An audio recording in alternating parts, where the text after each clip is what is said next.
친문 핵심 인사 임종석 전 대통령 비서실장의 공천 배제 뒤 더불어민주당 내홍이 걷잡을 수 없이 커지고 있습니다. 임 전 실장은 오늘 자신의 거취와 관련된 입장을 밝히는데 친명과 친문, 이른바 명문 갈등의 분수령이 될 전망입니다. 국민의힘은 오늘 전통적 강세 지역인 영남권을 포함한 2차 경선 결과를 발표합니다. 취재 기자 연결해 보겠습니다. 김경수 기자. 네, 국회입니다. 자, 오늘 임종석 전 실장의 기자회견이 예정돼 있죠. 네, 어제 민주당이 서울 중성동갑의 전현희 전 국민권익위원장을 전략 공천하며 이 지역 공천이 무산된 임종석 전 대통령 비서실장이 오늘 오전 국회에서 기자회견을 합니다. 어제 당의 공천 배제 결정에 대한 입장과 향후 거취에 대한 계획을 밝힐 것으로 보입니다.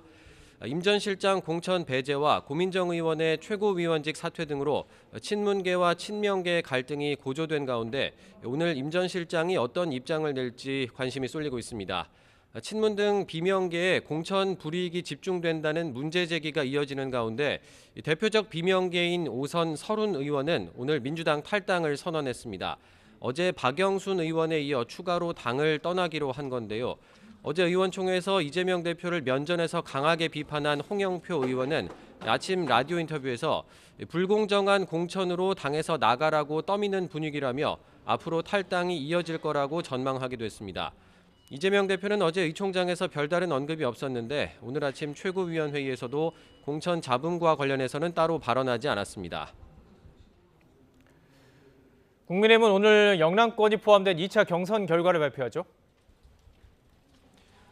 네, 국민의힘은 오늘 오후 전통적 강세 지역인 대구 경북과 부산 경남 등 24개 지역구의 경선 결과를 발표합니다. 김기현 전 대표와 박맹우 전 울산시장이 맞붙는 울산 남구 을 등이 관심 지역입니다. 김은혜 전 대통령실 홍보수석과 김민수 당 대변인이 경쟁하는 경기 성남 분당 을의 경선 결과도 주목받고 있습니다. 지금까지 국민의힘 공천 과정에서 지역구 현역 의원이 탈락한 사례는 한 번도 없어서 이른바 현역 불패라는 지적도 나오고 있는데요. 이에 대해 장동혁 사무총장은 오늘 아침 기자들과 만나 불출마를 선언한 현역도 교체로 봐야 한다며 민주당에 비해 잡음 없이 공천이 이루어지는 점에 주목해달라고 밝혔습니다. 또 아직 공천 방식이 결정되지 않은 지역에 대해서 여러 가지 검토를 하고 있다고 설명했는데 울산 남구 갑 3선 이채익 의원 공천 배제 가능성도 열어둔 것으로 풀이됩니다. 국민으로부터 후보 추천을 받는 국민추천제를 서울 강남뿐만 아니라 영남권으로 확대하는 것도 고려하고 있다고 또 설명을 했는데요. 당의 요청으로 부산에서 서울 영등포 을로 출마 지역을 옮겼다가 경선 포기를 선언한 박민식 전 국가보훈부 장관에 대해서는 본인 의사가 중요하지만 경쟁력 있는 후보가 역할을 했으면 좋겠다고 말해 재배치 논의 가능성을 배제하지 않았습니다.